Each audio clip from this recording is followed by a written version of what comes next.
Good morning, John. We are live. Oh, are we live? We are live, but we're still doing some last-minute configurations here. We got to set up to record the right stuff. Right, to record the Google Chrome. Yeah, I think I'm set up. Yep, well, we've got, all set also. Yeah. We're going to shoot a little out of order here to accommodate a guest all the way from Australia. Yes. So let's bring Michael into the studio. There he is. Ta-da! There he is, all the way the from magic Australia. of technology. Greetings, world. and we were talking about your headphones earlier. Those are something else. Yeah, those are awesome. So you are those from the 70s, you were saying? They are from the 70s. They're actually older than, well, actually not older than me, but yeah, I figured that if I'm going to be a host on the Retro Computing Roundtable, that I should dress for the part when I'm actually on the show. Oh, that's great. You know, it's I still need to. I still haven't watched the video stream for Retro Computing Roundtable. I really keep meaning to do that. I need to. I do believe you guys record late on Sundays. Our Sundays, Yeah. Our time. Yes, this is pretty much my first return to the podcasting scene. As I was talking to you earlier, I've been off, not feeling a particularly well boy. So, well, yeah. You said you had an ear infection. Those are not fun to deal with. Not when it goes for about 3.5 months. It doesn't. Oh, gee whiz! Holy cow! Yeah, Well, I suggest wearing. Oh, I was going to suggest wearing those headphones 24 hours a day. yeah. I was going to wear my mask just in case there's some extra virus coming over the link, but I thought it's okay. We're using 6 foot plus Ethernet cables, so that's it. Yeah, I figured that you're more than. Yeah, I figured that you guys are slightly more than 1.5 meters away from me, so. I think that complies with our state requirements. There you go. There you go. So the reason I thought it would be fun to have you on is because the issue of Macworld we're going to be talking about, the cover story is about laser printers, and I know you've had many dealings with laser printers, and I thought might be fun to have you kind of. They're my bread and butter. Yes. So. Shall we get going? Yeah, let's do this. So just to, I was getting ready to say, I think I said earlier, we're going to shoot out of order. We're going to shoot our main time capsule segment first with Michael on board. So, John, you ready to record? I'm ready. Let's go in 4, 3, 2, 1. All right, we're going to go back to August 1990, courtesy of Macworld magazine, and joining us is Michael from Australia. You've been on the podcast, right? Yeah, for a couple of times. I think maybe for what was the occasion? Maybe a Kansas Fest recap? Kansas Fest, two years ago? Yeah, 3 years ago. 3 years ago.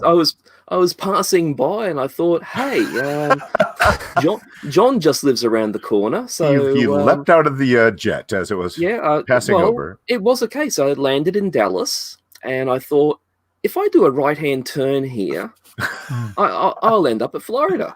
There we go. That's right.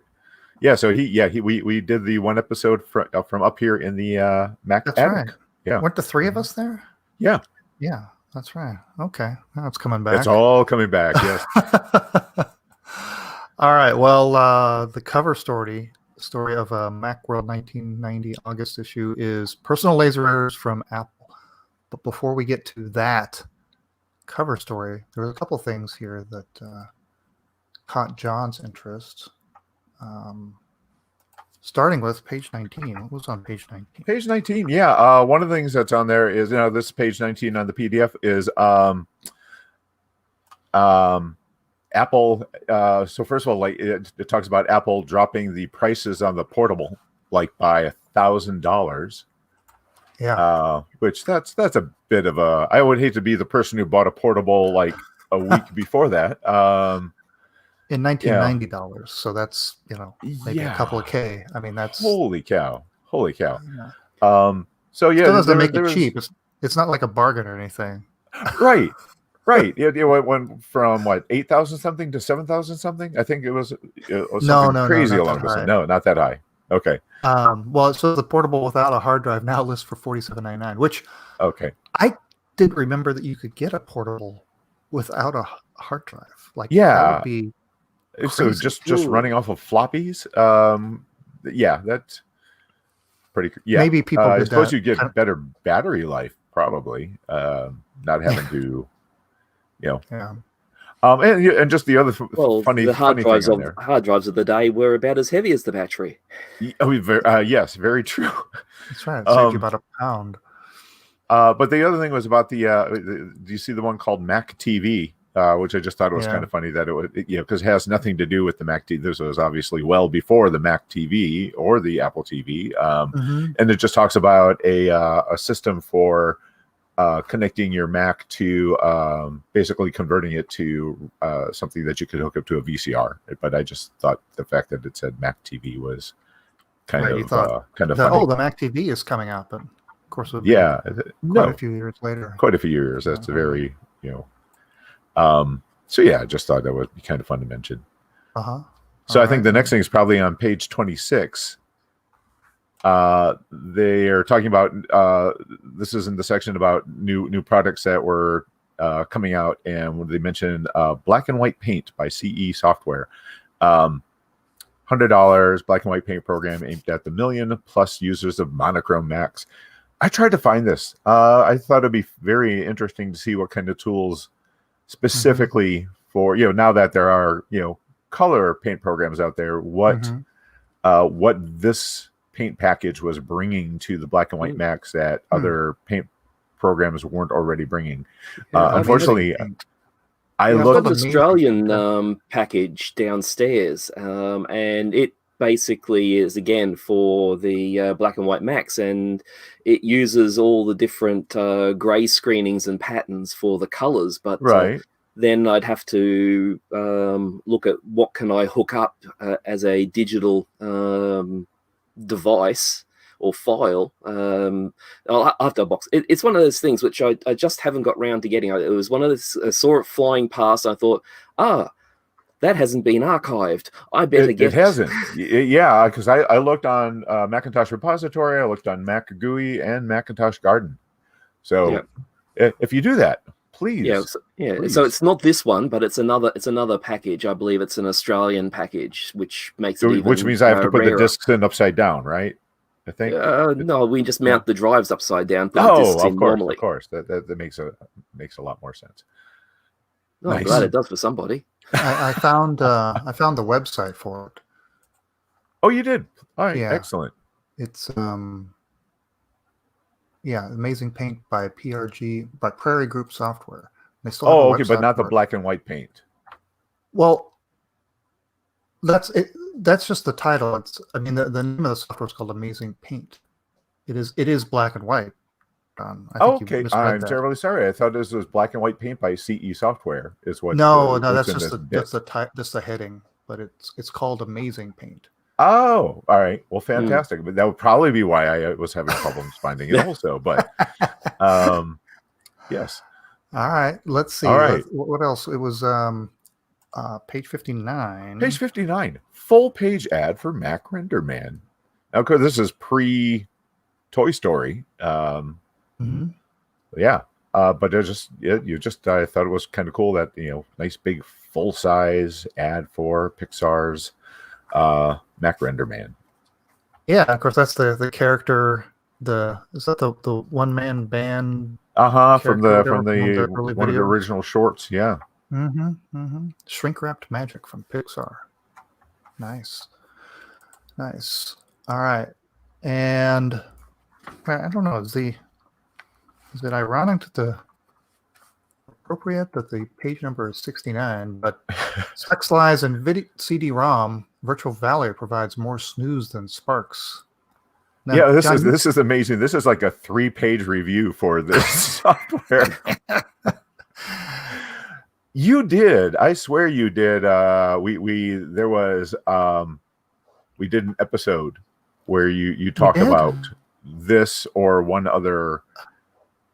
I don't remember. I forget what prompted it. Was it like ad for like Macintosh strip poker or something like that? And I swear really? we did something I don't remember. I do remember Virtual Valerie because it was a CD-ROM based right adult title. And it talks, so this review talks about how it lacks the cleverness of like say Leisure Suit Larry or some of the other, but that the artwork, was nicely done, and the guy actually had more fun like ignoring the main part of the thing and just kind of going around and you mean he wasn't addressing the elephant in the room? Yes, very good. Very good. Undressing the elephant in the room. Yes. Wow. Nicely done. All right. Well, here's the main feature here. The laser printers. Laser writers for less. The Personal Laser Writer Duo offers laser quality at a lower price. Let's see. I have one of these in my attic, and I was debating whether or not I was going to throw this in the bin. Oh, please do not. If you are, I will take it, because I used to have one of those and enjoyed the heck out of it, and then gave it to a friend of mine, and now wish I hadn't. So I already threw two of them in the bin. I have a whole bunch of them upstairs.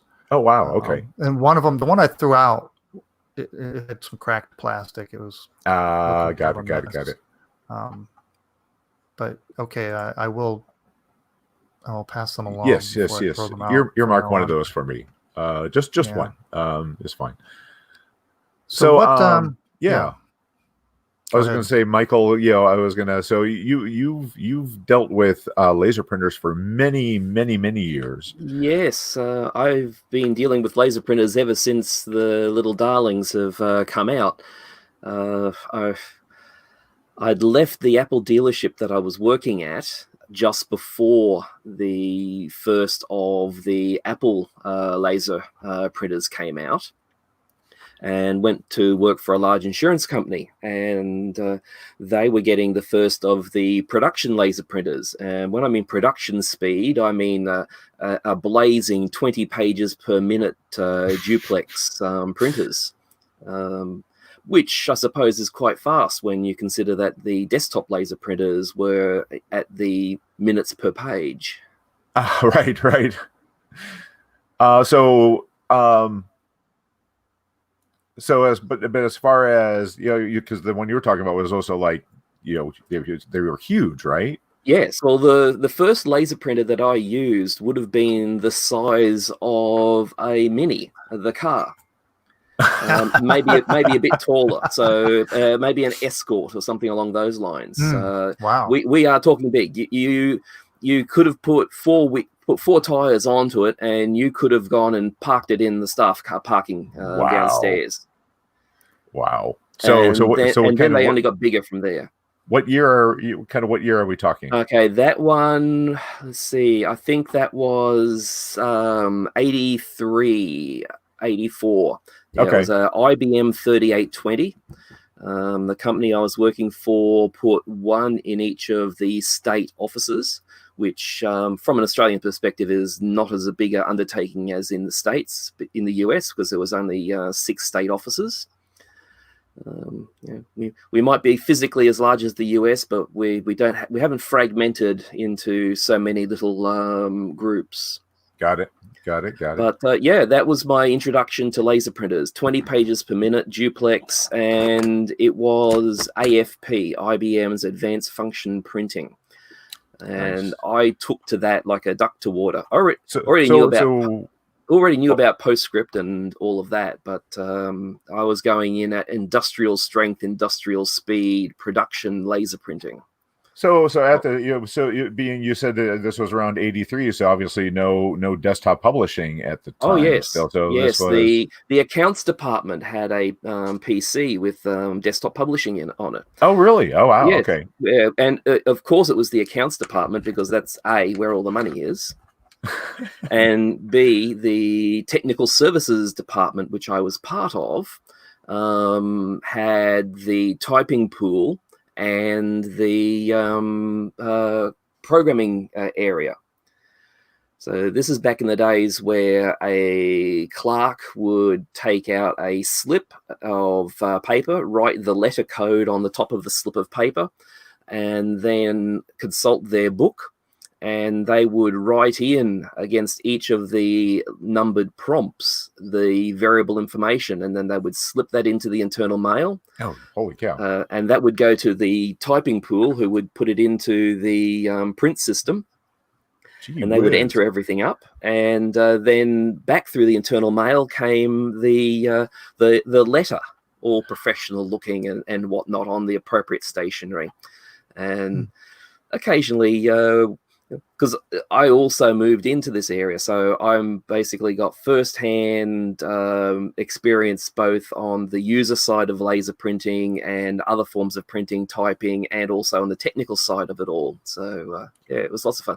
They did get a bit more modern later on. You could actually ring up an internal number and then type in the letter that you're dealing with, and then at each of the prompts you would then speak clearly the text that you're going to put onto the letter, and then someone in the pool would transcribe that.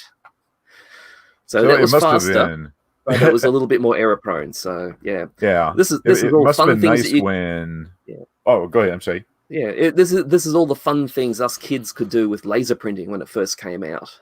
Well, it must have been amazing to actually get to the point where you could get one of these on your own on your desk for. I mean, obviously these were not the 3820 on the desk. It actually had a big enough flat area that if you put a bar stool in front of the 3820, you could use the top of it as a desk. That's so funny. But no, I thought it was great once I left the clerical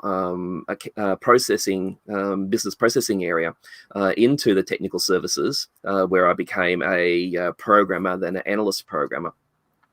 And although I didn't have my own personal laser printer, I had access to the entire print room, including the laser printer. So my birthday invitations and friends stuff, my D&D materials, all took on a newer, fresher, more professional look. Well, that the laser printer certainly helped with that. It certainly does. Certainly, we're a lot quieter than the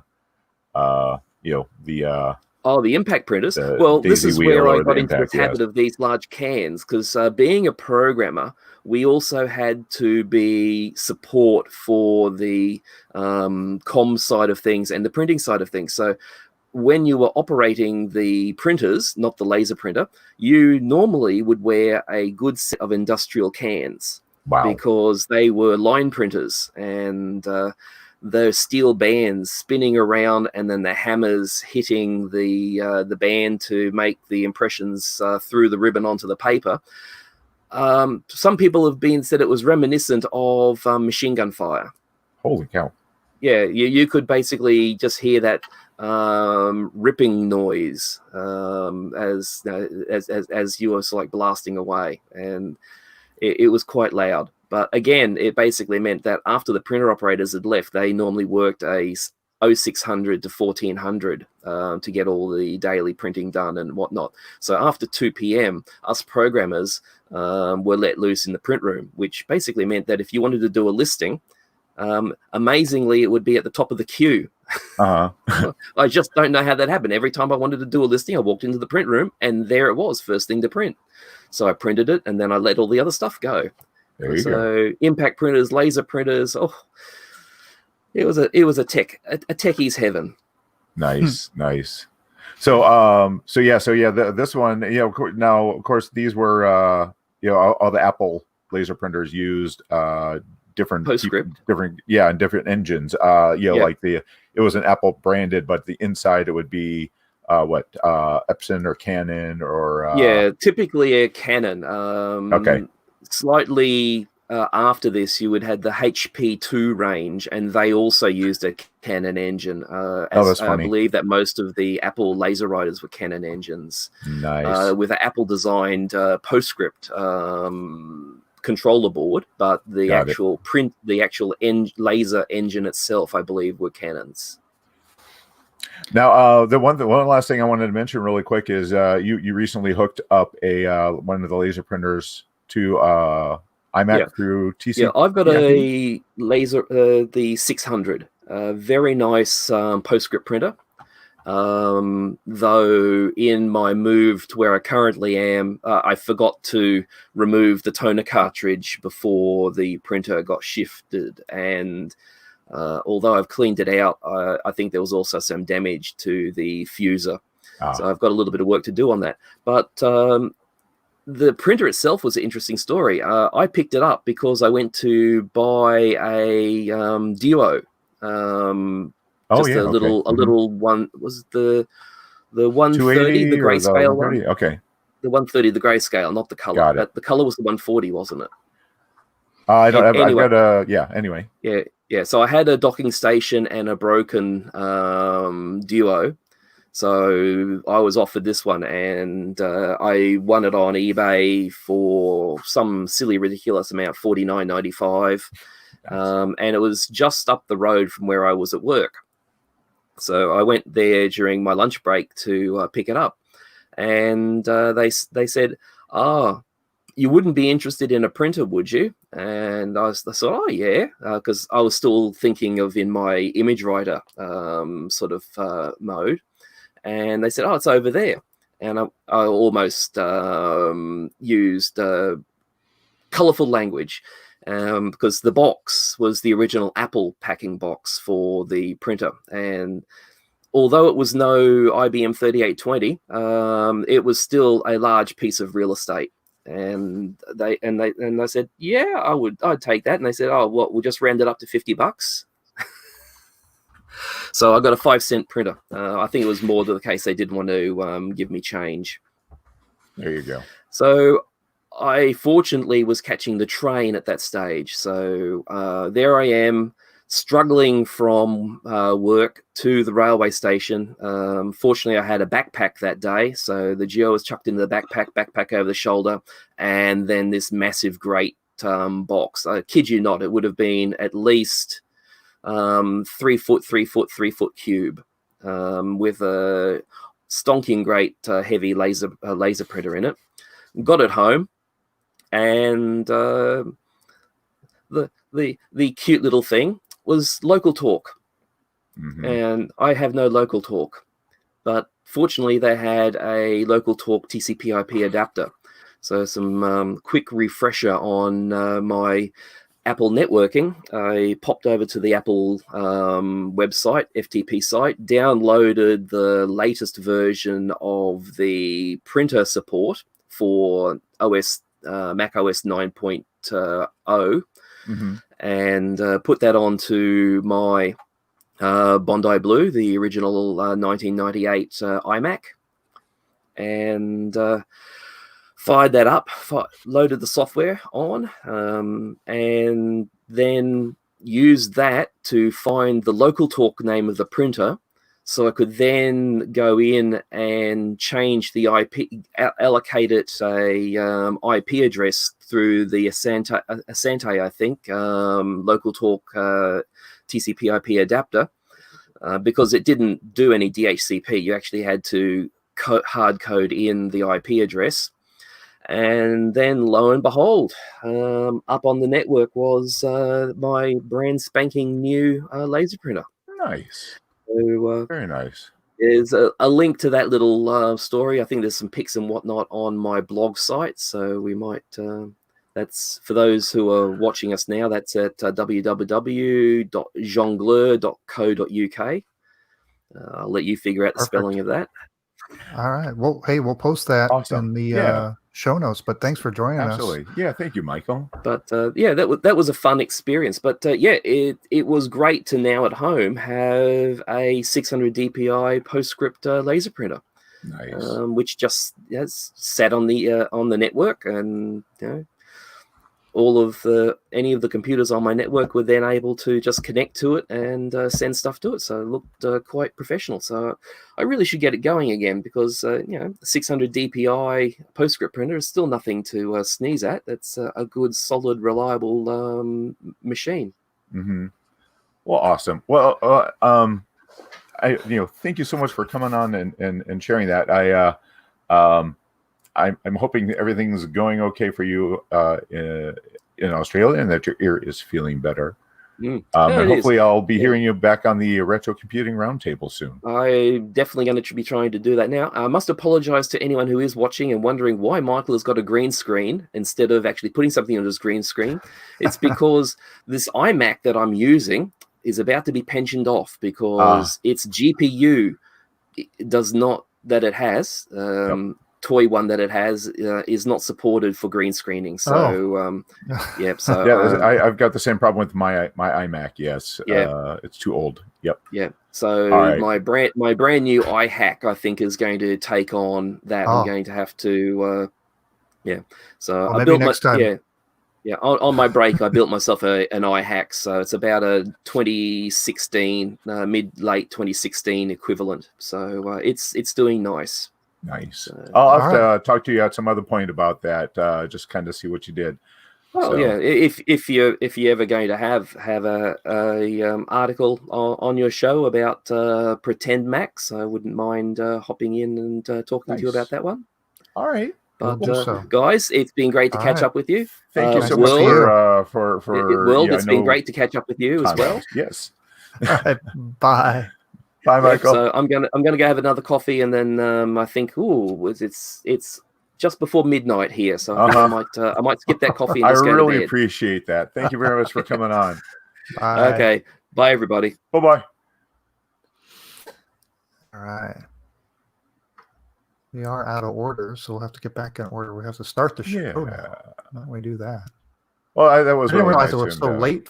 I didn't realize it was so late for him there. I knew it was. Because I believe he's on the toward the eastern side of Australia. So it's Mm-hmm. All right. I am ready to record my microphone now instead of Chrome. So let's go. Let's do this. 4, 3, 2, 1. Welcome to the RetroMacCast with James and John. This is episode 538 for August 16th, 2020. Good morning, John. Good morning, James. How are you? Doing fine. Yourself? I am doing quite well. Thank you very much. I see we've got a number of people in the YouTube chat room. Yes. Usual suspects are there. Action Retro, Joe, Klaus, and Jeremy from London. That's right. All right. That's right.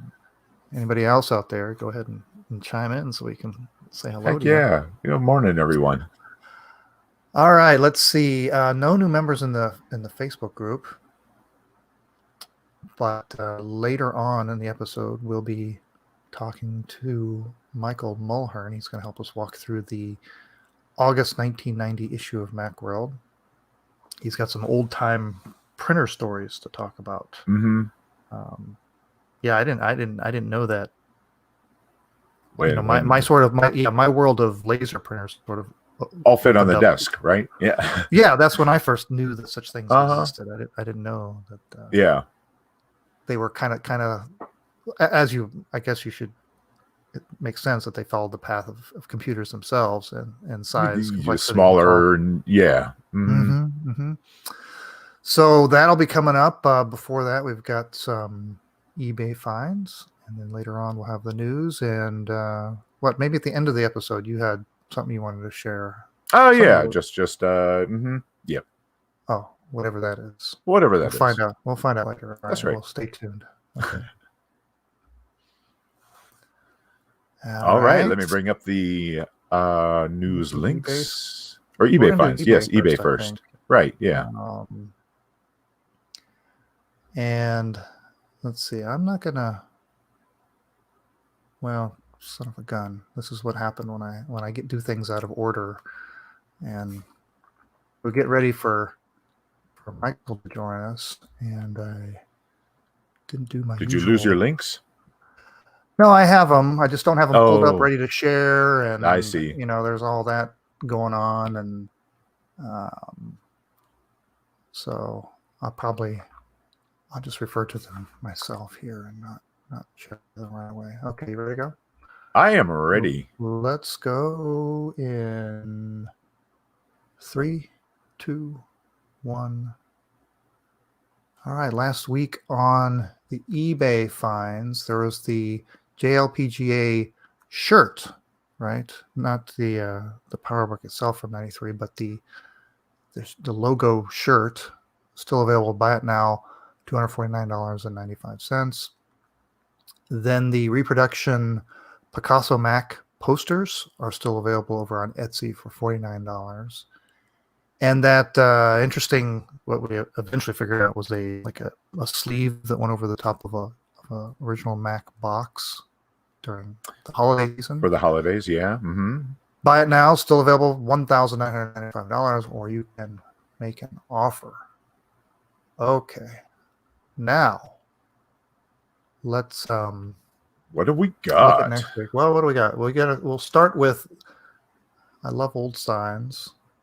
And Oh, this yeah. one, Nice. I'm pretty sure we've talked about this sign before. Probably, one, yeah. but a different printing of this one. I like this one particularly because it's first of all it's got the Apple logo at an angle. Mm-hmm. It's very stylized. It's 6-color Apple logo, Modern Textura font. The description says, "Amazing piece of history and art with the original metal frame. Measures approximately 13.25 inches by 5.25 inches. Comes in the metal frame and looks pretty good for its age. It's a little faded. It's probably a little faded. I don't think it was. Yeah. It was probably a little more brilliant. I would guess that would be your normal colors back then. And I don't know that it's under glass or plexiglass or anything. It's hard to tell on this, but I love the whatever font that is for the authorized dealer. Also, yeah, that's totally 80s. That font. Oh, absolutely. Very thin font. Yeah, so it says authorized dealer, and it's at a 45-degree angle, and then it's got Apple Computer Ink in Modern Textura, and then the kind of the shooting Apple logo, right, where the 6 colors of the Apple logo come out and form a stripe. And the stripe, I always shooting into the sky. Always like the stripe. Also, the after the I've got up there. Yeah, right. That's actually the same thing, right? Except it's now that one you made based on. Yes, based on one I have. Another poster that I've seen. Yeah. Yeah. Well, anyway, this one's available for a starting bid of $499, reasonable shipping from Louisville, Colorado, or you can make an offer. All right. Now, talk about reasonable offer. Our next one is a rare black Apple desktop bus mouse 2 for Macintosh TV.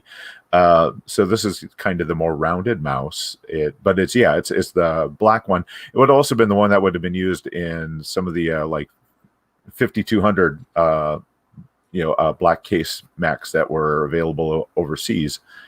And these are pretty hard to come by, obviously, because there weren't that many systems that had the black plastics.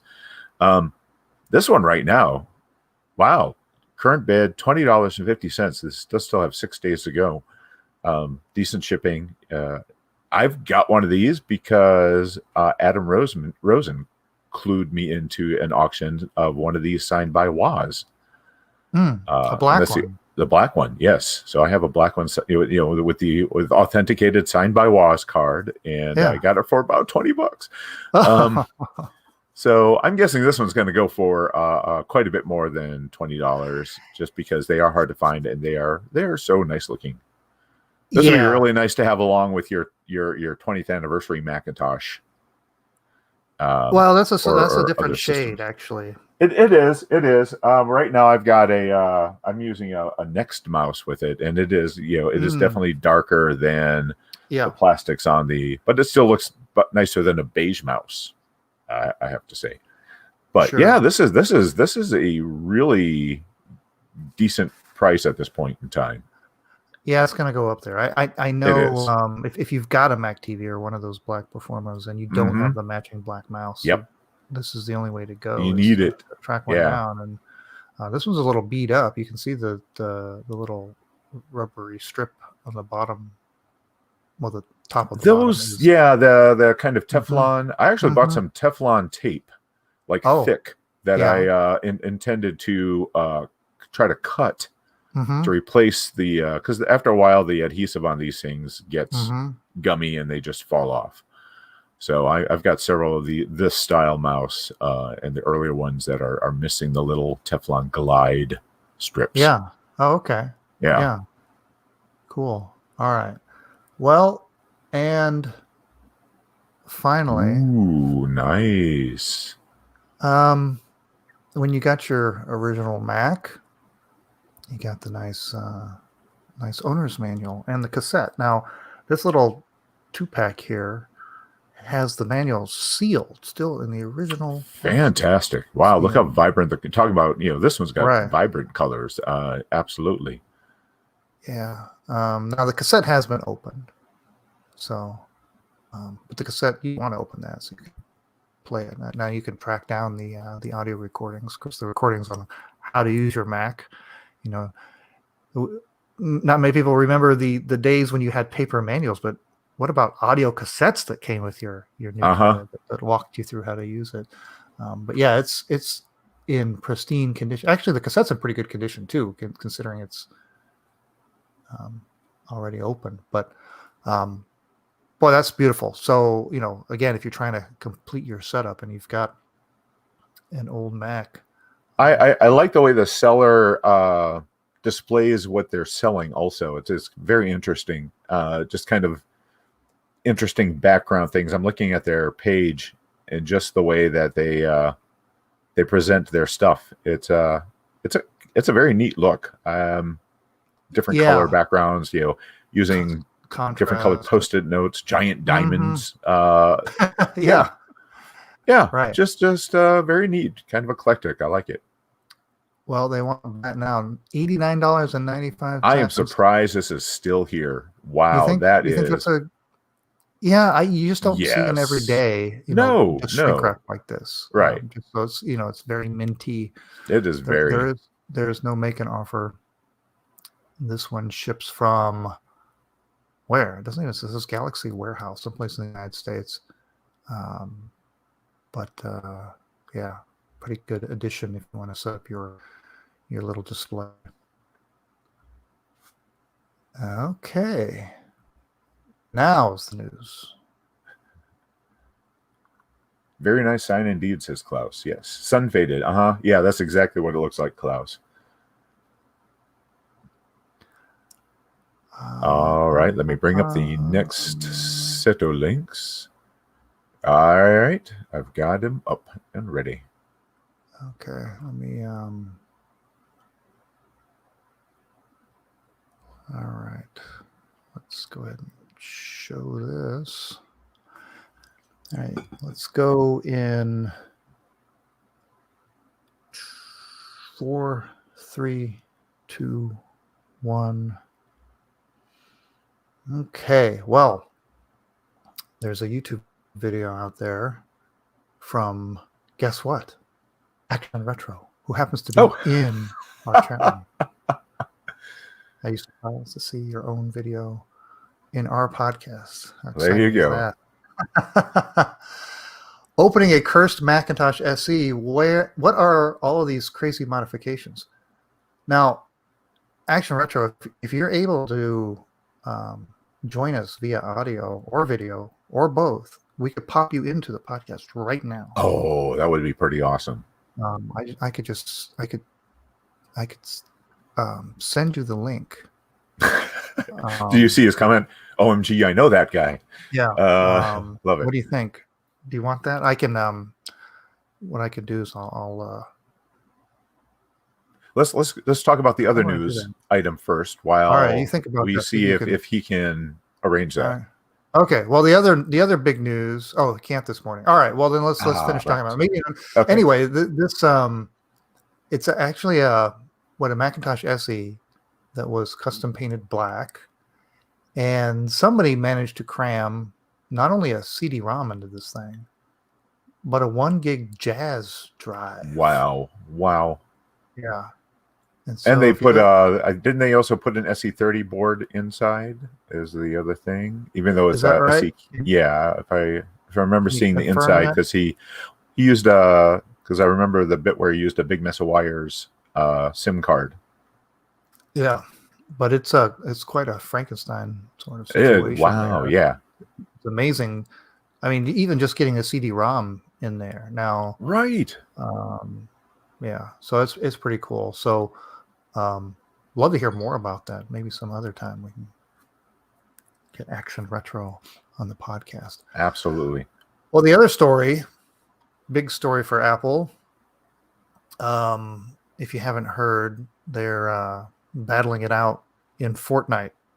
Well, not in Fortnite, but about Fortnite with Epic Games. Both they and Google removed Fortnite from their respective stores because of violations to the agreements when Epic decided that they were going to start gathering revenue directly through their app, which is a violation of the terms.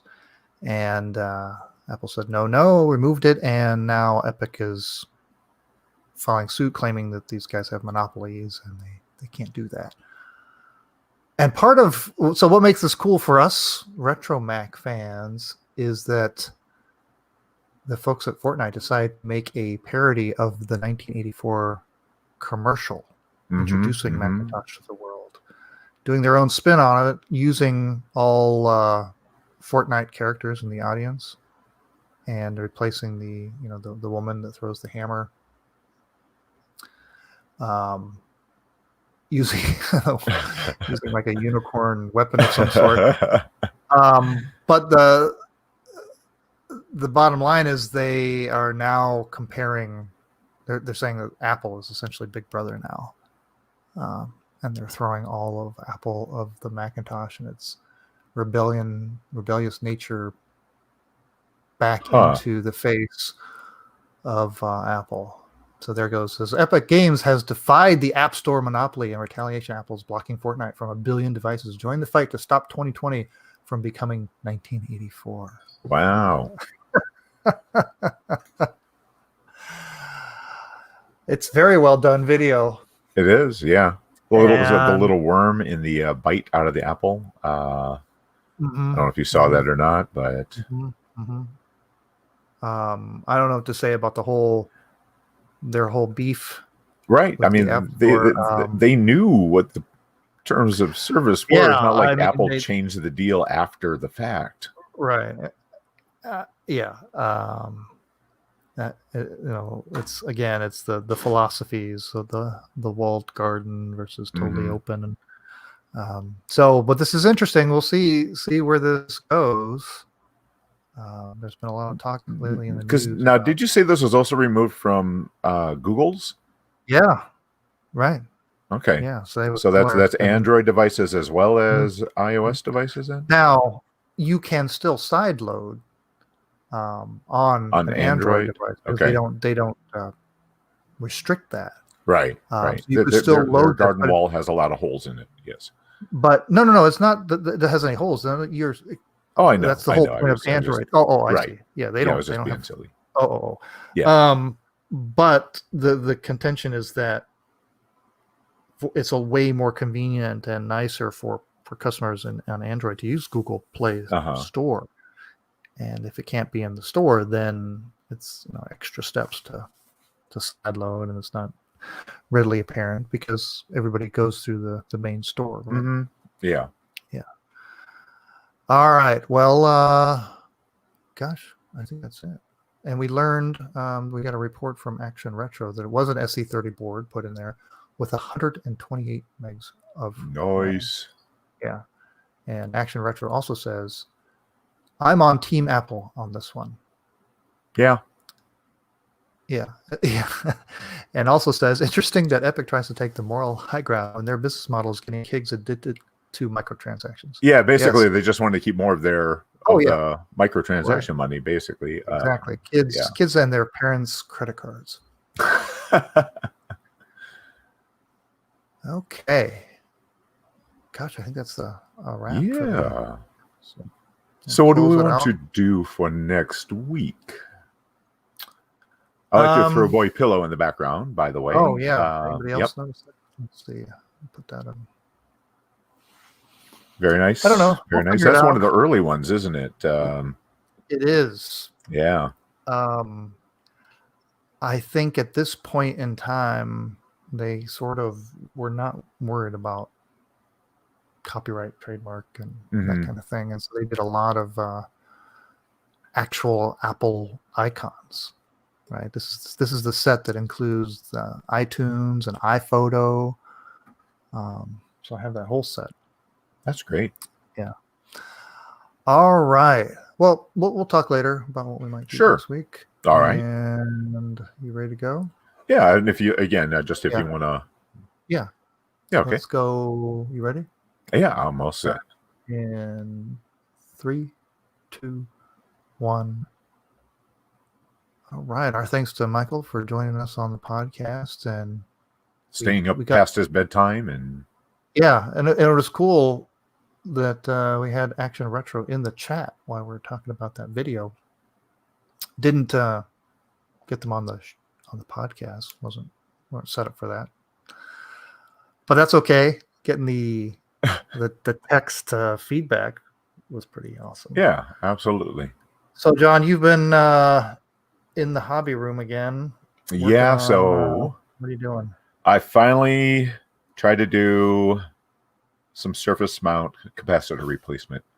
You know, it's I did okay for my first attempt. I almost pulled one of the pads off. Not oddly enough, not removing the old capacitor. So the big problem is when you're removing the little tiny surface mount capacitors is not lifting what it's soldered to on the board. So what I've got here is an Apple IIe card, one of the ones that would go into like a Color Classic or an LC. And there's two little capacitors. There's one there and one there that were oozing. So this was one of the cases where the capacitors were definitely causing an issue. So I had to clean off some corrosion. And I was able to get them replaced okay, but due to the corrosion, there's actually a leg missing off of that chip right there. Oh. So I've got two of those on order. So talk about some fiddly soldering. That's going to be a lot of fun trying to do that. So I'm gonna have to like check out some YouTube videos to see if there's any tips or tricks. So anyway, it's about time I got around to trying this because, of course, I've got so many compact Macs that need some TLC when it comes to capacitor replacement. Yeah, probably got about 15 or 20. Wow. Yeah. Which means whatever you have, I have about 10 times. Exactly. Yes. I don't even want to know. I'm just ignorance is bliss over here. All right. Well, we'll figure out what we're going to do next week. But until then, remember, it's not old. It's retro. All right. All right. Hey, thanks everybody for joining us. In the chat. In the chat.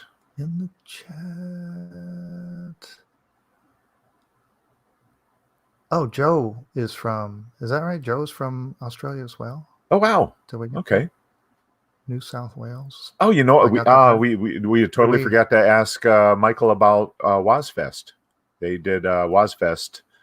In conjunction with Kansas Fest. And yeah, totally forgot to.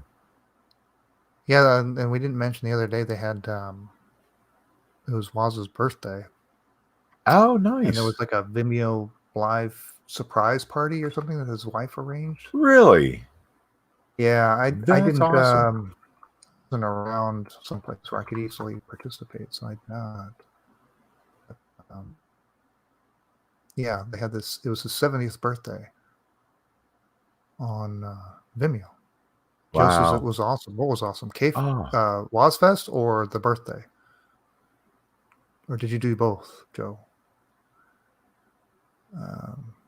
Yeah, well, there's a link if you just Google Woz 70th Vimeo. There's nice. some people have posted videos of that. All right, John. Oh, well, and Joe says Wasfest. Yeah. Wozfest. Okay. All right. Cool. All right. Well, we are going to end the broadcast. We'll be back next week to talk Next about week. more RetroMac stuff. Yeah. Okay. Yep. Bye, We'll everybody. just have to figure out what it is. Bye.